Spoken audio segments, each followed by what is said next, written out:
guys, it's Dr. Bickling from Own It Dental. As always, here's my contact information if you need to get a hold of me. And if you guys are enjoying these videos, please do hit that like button. It's right down below. It's right there. It only takes you a second, and it would crush my soul if you didn't. Speaking of crushing souls, today we're going to talk about some business books. And one of the books I talk about might just crush your soul when I tell you what I think about it. So let's dig into it.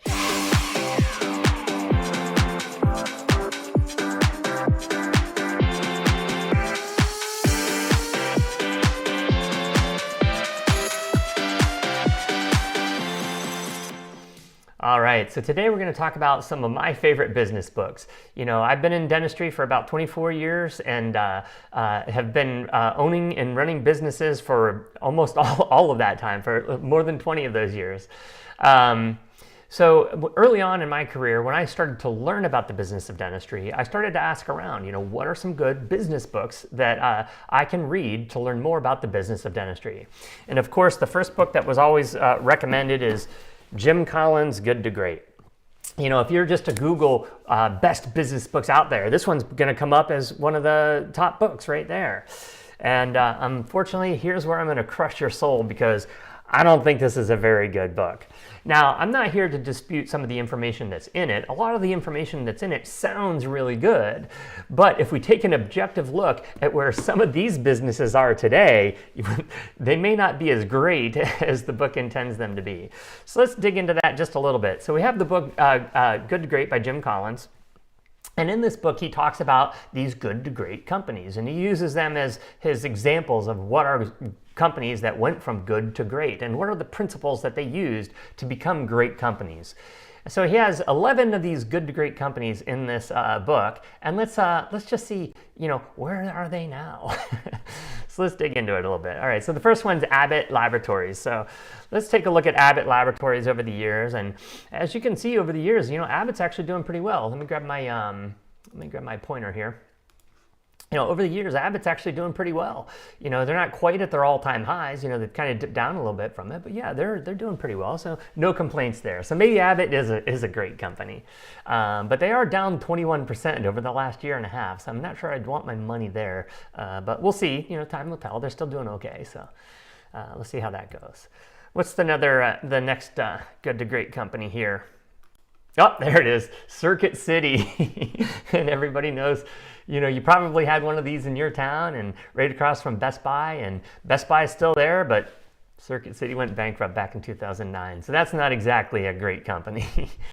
Fannie Mae, what about Fannie Mae? Are they a great company? Well, not so much. At one point, they traded for $87 a share, and now they're down trading for 47 cents a share. So I wouldn't have, if you had your money in Fannie Mae, you basically have lost all your money. So I wouldn't call that a great company either. So Gillette, is this the best a man can get? Well, let's see. No. If you own Gillette stock, your money would be cut in half over the past 5 years. So yeah, that's probably not a great company at this point. Although I still do use their razors, looking pretty sweet, aren't I? So, but as far as their stock, I wouldn't want to buy that. So doesn't look like it's so great. Kimberly-Clark. Let's see how Kimberly-Clark's doing. They're not doing too bad, you know, kind of going horizontal here for the past 5 years or so, but still a good stock, still holding their own, and so that's a good one. That's a good company, so that's good. Kroger. How are grocery stores doing? Let's see how the Kroger's doing. So, hey, that's not too bad, you know. They had a peak a couple of years ago and dropped down since then, but still holding steady. So, yeah, maybe that's a good company or a great company. Looking pretty good, Kroger. Nucor. I'm not sure who Nucor is. I think it's a steel company, but let's see how Nucor is doing. Oh, wow, this is the best one on here. So yeah, Nucor is actually doing really well. So, and this book I think was written back in 2001. So, you know, they've crushed it even since then. So Nucor, maybe you are one of those good to great companies. Philip Morris. Let's see how Philip Morris is doing. Well, they've been going sideways for about forever. So, you know, as soon as all those smokers die off, maybe that starts heading down. So I'll call this holding par. You know, over the long haul, you know, this is probably not the best investment over the long haul. You know, your money's being eaten away by inflation. So, yeah, you know, going sideways forever. So I wouldn't call that a great company. Pitney Bowes. Let's see how Pitney Bowes is doing. Oh boy. So again, some of these principles that he talks about, yeah, they sound really good, but in real life, you can see, less than half of these companies are even, great companies anymore. So Walgreens, yeah, hey, Walgreens is good, right?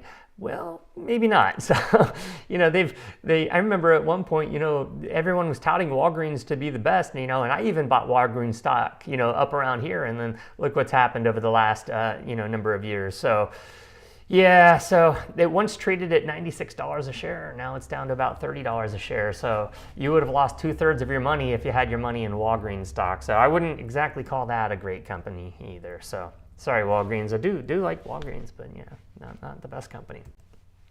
Wells Fargo is another good to great company, really. You go in, you get one loan, and you come out with two, right? And one of them you don't know about. So we all know what happened to Wells Fargo and their stock. This is back when they had that big debacle here. But yeah, so it's down about 50% from its all-time high. So again, I wouldn't call Wells Fargo a great company. And if any of you have your money in Wells Fargo stock, or worse yet, in Wells Fargo Bank, I'd say get it out of there as quickly as possible. You might have some loans out there that you don't even, accounts out there that you don't even know about. So Wells Fargo, not exactly a great company. So. And some honorable mentions in some other books: Nordstrom, Kodak, and Citicorp. And all three of these companies are either completely out of business or basically not even around anymore. So, if we add up all of these companies, there's 14 of them that are considered these good to great companies, or these built to last companies, and only about 4 or 5 of them are even still either basically holding level or doing well. So. It's about 2/3 of these companies are like even not in business anymore, or they're doing worse than they were in the past. So again, although, a lot of people talk about good to great, and you'll hear this everywhere, and you Google best business books, that one's going to come up first. I kind of take a look at things with a discerning eye and go, is this information, although it sounds good, is it really true? And in some instances, it's not. So. But I'm not here just to beat up on good to great. I'm here to tell you about some of the books that are influential in my life and in my career when it comes to running a business, specifically dentistry. So let's dig into those a little bit. So what books do I like? Well, first we're going to start with the OG, Paul Homily. This book right here, Isn't It Wonderful When Patients Say Yes? This book was instrumental in changing my dental career.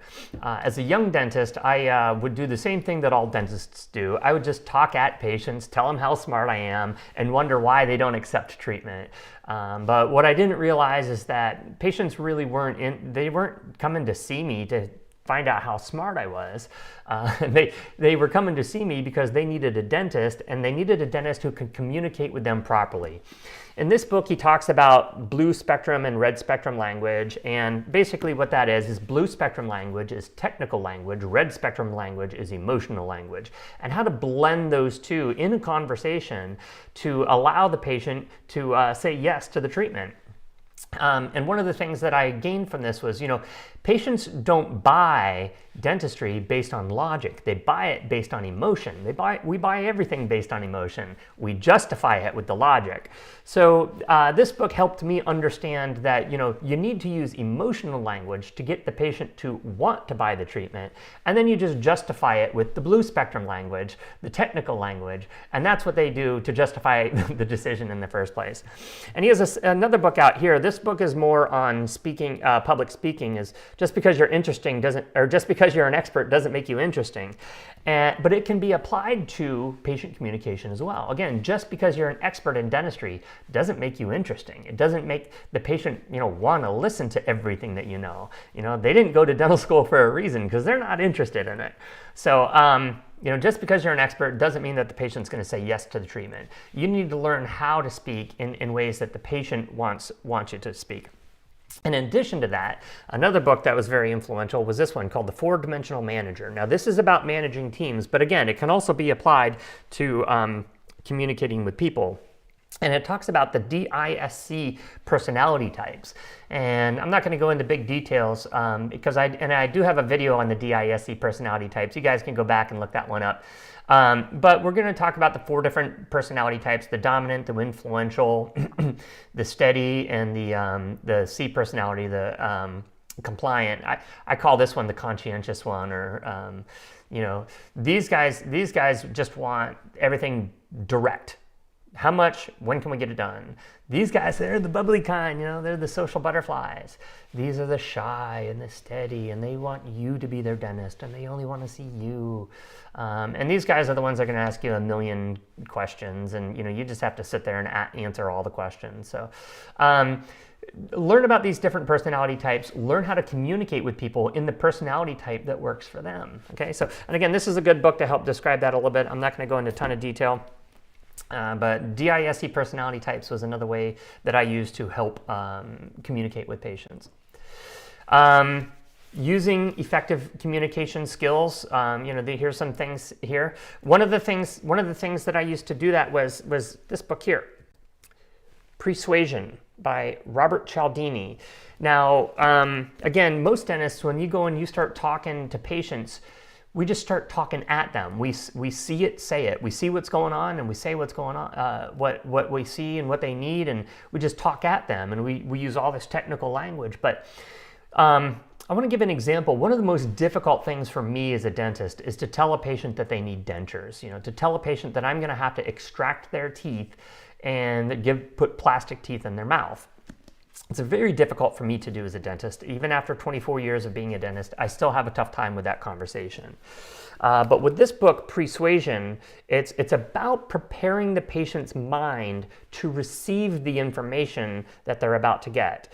So in that instance of maybe a patient needing dentures, instead of me just coming at them and telling them that I can't save their teeth, I've got to rip all their teeth out of their head and give them these big hunky, clunky plastic teeth, sometimes I try to prepare their mind for that information. And how would I do that? So let's say there's a patient that comes in, and maybe they're in their 30s or 40s. They're a relatively young patient, and I can't save their teeth, and they're going to need dentures. So instead of me just telling them something that they may not be prepared for, I ask them questions that kind of prepares their mind. So maybe I'll say something along the lines of, Mr. Jones, Mrs. Jones, or Mr. Jones, I see, you have a lot of issues with your teeth. Have you thought about, anything that you would like to do? And just see what they say. Sometimes they're going to start telling me, that they want dentures, but maybe they don't go there yet. And they're like, I don't know, doc, you're the expert, you tell me. So maybe I'll ask another question. I might say, well, tell me about your parents. Tell me about your parents' teeth. Do they still have their teeth? And maybe they'll go, no, both of my parents have dentures. And what I've done is by asking questions, I've gotten their mind thinking about dentures. Because there's a very high likelihood if this person needs dentures, the parents probably had dentures as well. So I may say, tell me about your parents. And they say, well, both of my patients have dentures. They got dentures at a very young age. And, I'm probably going to head down that path too.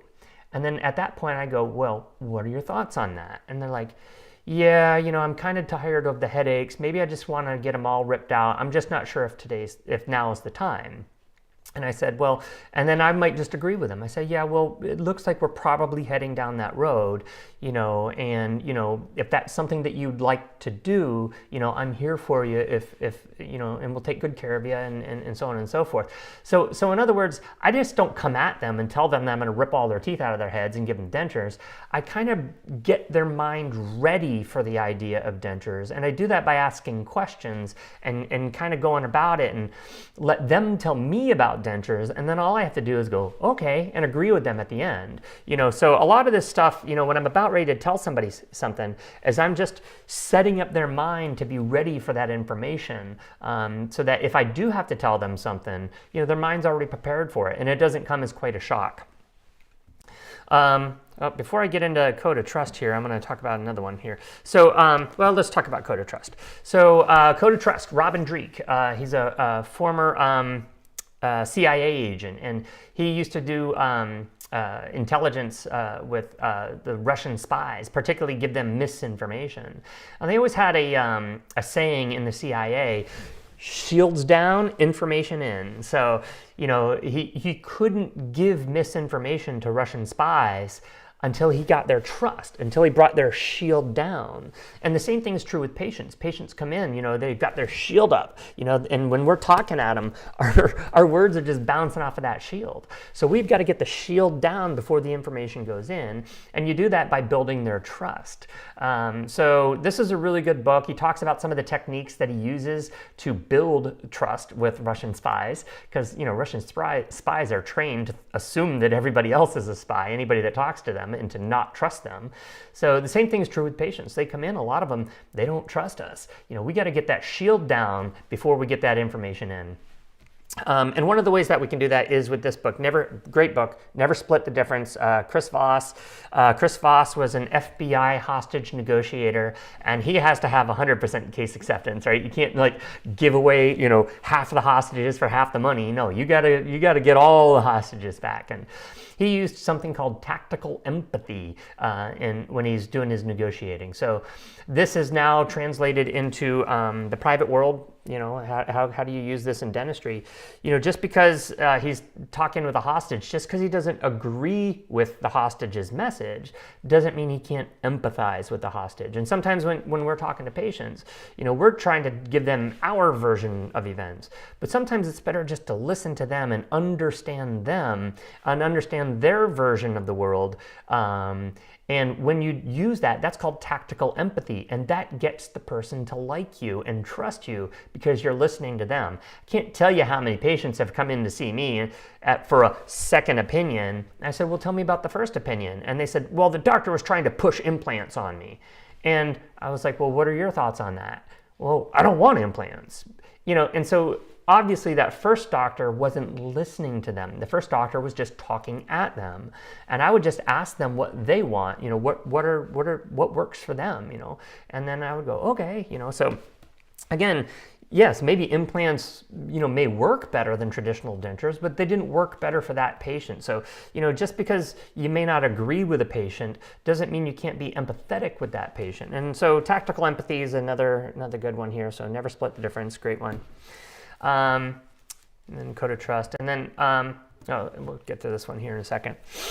We'll talk about it now. Buy back your time. So in the last few years of me owning dental offices, I actually only spent about 6 hours a week running my practices, at least FaceTime in the offices. And now I might have been doing some stuff from home as well, but that's basically just managing numbers. But buying back my time is basically me offloading anything that does not require either my dental license or my particular expertise, offloading that onto somebody else. We dentists, one of the problems that we have is that we're micromanagers, we're technicians, and we're perfections, and everything has to be done perfectly, and we have to oversee everything. So one of the things that I learned in my career was, if I don't want to just go crazy, especially if I have multiple offices, I need to offload anything that does not require either my license or my technical experience or my expertise. I offload that to somebody else. So if somebody comes to me and says, Dr. Bickling, the copier's not working, I would say, well, does fixing the copier require my dental license or my technical experience? No. Well, what would you do if the copier didn't work at your house? Well, I would either get a repairman or buy a new one. Well, then do one of those two things. And if it did require, obviously, maybe if it requires access to the checkbook, maybe that's, a reason to come to me. But, some of these people, you also have to give them a little bit of leeway with spending some of the company's money. So not a lot, but a little bit. So, and buy back your time by offloading it to other people. Only take on tasks that either require your license or your area of expertise. Another one is the 4-Hour Workweek by Tim Ferriss. Now, I wasn't quite down to 4 hours, but I was down to 6 hours. So, and this is running multiple offices, and I was very happy doing it, and the offices were succeeding. So, again, Again, this is just like, it's kind of the Pareto principle. You get 80% of the results by 20% of the work. So offload the stuff that's not super important to other people, focus on the stuff that really makes the difference. And, you're going to save yourself a lot of time. You're going to save yourself a lot of headache. Never quite made it to the beach, working, out of the hammock. But, I was working from home quite a bit, even though I had multiple offices. And then lastly, when it comes to staff, especially younger staff, we have to understand their motivations. This book I've probably read 6 or 7 times, Drive by Daniel Pink. He talks in it about intrinsic and extrinsic fairness. And if our offices are going to be open evenings and weekends, most dental offices are only open Monday through Thursday, 8 to 4 or some version of that. But if we're going to be open evenings and weekends, we can't pay our staff the same thing that the guy across the street is paying their staff to work Monday through Thursday, 8 to 4. They're just not going to do it. So if we're going to have our staff working evenings and weekends, they need to be compensated differently than the ones across the street. I didn't necessarily say more, although it will be more. But I'm not saying pay them more on an hourly rate, but I am saying use incentives for the behaviors that you want and greatly incentivize your staff. Because if they are giving up evenings and weekends, that's worth a lot of money to them. So give them other reasons to come and work for you. One of the things, obviously, I would give evening and weekend bonuses, and I would give per patient bonuses and all that stuff. But another thing that I would do for my staff is, they only either had a 3-day or a 4-day work week. So even though they may have to work 1 or 2 evenings a week, they'd have the next day off, right? So they could go and they could get their stuff done in the middle of the week. My staff always had 2 days off in the middle of the week, and every other weekend was a 3-day weekend. So even though they did have to work some weekends and some evenings, they always had 2 days off in the middle of the week, and every other weekend was a 3-day weekend. They got paid more to work evenings. They got paid more when they did work on the weekends. So it was a win-win situation. They were able to balance out that life and the work, and they were able to make more money working the same or fewer hours than the person working across the street. So when you're talking about intrinsic and extrinsic fairness, you got to consider your employees. You just can't pay them the same wage that the guy across the street is paying them and expect them to want to work for you. So in any case, that's a list of books that worked well for me in my career, helped shape the way I think about dentistry. If you have any questions about any of these, go ahead and shoot me an email or a text or something like that. Here's my contact information. Hope you enjoyed this video.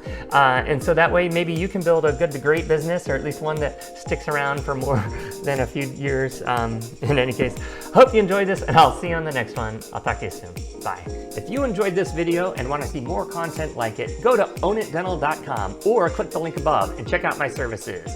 I have dozens of hours of training videos, and I've negotiated reduced lab fees for all my clients. So if you want to get out of the dental chair and start owning your business, go to ownitdental.com and check out my services, and I'll see you soon.